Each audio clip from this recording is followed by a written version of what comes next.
Joseph Wilson എന്ന mimicry കലാകാരനെ ഒന്ന് പരിചയപ്പെടാം.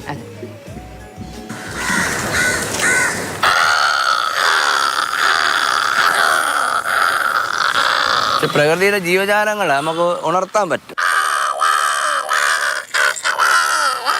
ശബ്ദമായിട്ട് ബന്ധപ്പെട്ട ജീവനുകൾ. ഇപ്പോൾ ഉദാഹരണം, അപ്പം ഒരു അണ്ണാൻ ഇങ്ങനെ പോകുമ്പം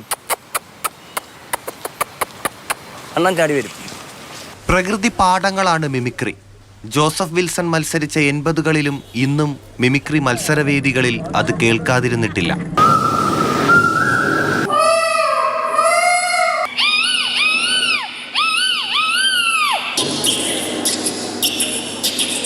ആവർത്തനമുണ്ട്.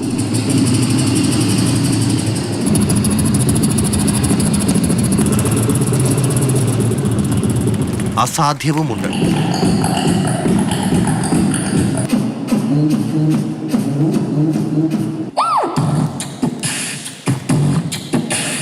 അതിവേഗത അസ്വസ്ഥതയുണ്ടാക്കും. മിക്കവാറും എല്ലാ ശബ്ദങ്ങളും ഒരേപോലെയാണ് കുട്ടികൾ ചെയ്യുന്നത്. ഇപ്പോൾ DJ മറ്റ് മ്യൂസിക് ചെയ്യുമ്പോൾ ഇടിയും മഴയും മറ്റ് ശബ്ദങ്ങൾ കേൾക്കുമ്പോൾ മിക്കവാറും കുട്ടികൾ അതിവേഗതയിലും എല്ലാം കൂടെ കുഴഞ്ഞു മറിഞ്ഞു പോകുന്നു. അപ്പോൾ ആവർത്തനം ഒരു സ്ഥലത്ത് തോന്നും.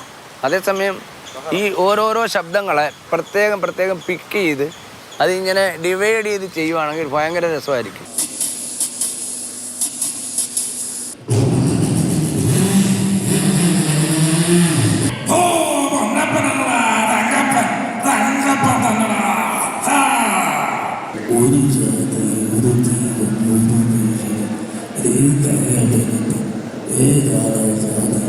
ആശയപരമായിട്ട് നമ്മൾ പുത്തും കാര്യങ്ങൾ കണ്ടെത്തണം. ഇപ്പോൾ കാക്ക കരയുന്നു, അത് 100 വർഷമായാലും ഇങ്ങനെ കരയും. പിന്നെ നമ്മൾ മാറ്റണമെങ്കിൽ ചിലപ്പോൾ മലയാളത്തിലെ കാക്ക കരയുമ്പോൾ എന്ന് കരയും. ഇംഗ്ലീഷിലെ കാക്ക കരയുമ്പോൾ എന്ന് കരയും. ഹിന്ദിയിലെ കാക്ക കരയുമ്പോൾ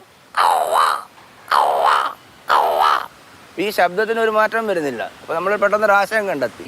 നിരന്തരമായ മിമിക്രി ജോസഫിന്റെ കാതുകളെ തകരാറിലാക്കി. ഓവർ സ്ട്രെയിൻ ചെയ്യുമ്പോൾ ശ്വാസം പിടിക്കുമ്പോൾ ഈ മർദ്ദം ചെവിയിൽ അനുഭവപ്പെടും. അപ്പോൾ അങ്ങനെ നമ്മുടെ ഇയർ ഡ്രം ലൂസാവും. അപ്പോൾ അതിൻ്റെ പെർഫെക്ഷന് വേണ്ടി നമ്മുടെ ജീവനെയാണ് പിടിച്ചമർത്തുന്നത്. അപ്പോൾ നിരന്തരമായപ്പം കുഴപ്പം വന്നു, ശ്രദ്ധിച്ചില്ല. അനുകരണത്തിൽ വരും തലമുറ പുതിയ ആശയങ്ങൾ കണ്ടെത്തട്ടെ.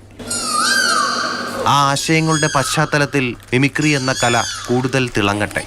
കലോത്സവ നഗരിയിൽ നിന്നും ജോം TK-ക്കൊപ്പം TS ഹരികൃഷ്ണ, മാതൃഭൂമി ന്യൂസ്. എല്ലാ കാലത്തും മിമിക്രി അത് വളരെ ജനപ്രിയമാണ്, എല്ലാ മനുഷ്യർക്കും ഇഷ്ടമുള്ളതുമാണ്. അതുകൊണ്ട് തന്നെ മിമിക്രിക്കാരെ നമ്മൾ പെട്ടെന്ന് ശ്രദ്ധിക്കും. ശരിയാണല്ലോ, ഈ ശബ്ദം ഞാൻ എവിടെയോ കേട്ടിട്ടുണ്ടല്ലോ എന്ന് തോന്നുന്നത് പോലെയുള്ള ശബ്ദങ്ങൾ. ഒരു മിമിക്രി കലാകാരനാണ് എൻ്റെ ഒപ്പം ഇവിടെ നിൽക്കുന്നത്. പ്രേക്ഷകരെ നിങ്ങൾക്ക് അറിയാമോ? ഇല്ലെങ്കിൽ പരിചയപ്പെടുത്തി തരാം. ഇനി സമയമുണ്ട്. തൽക്കാലം നമുക്ക് ഹിമയിലേക്ക് പോകാം, മറ്റു വാർത്തകളിലേക്ക്.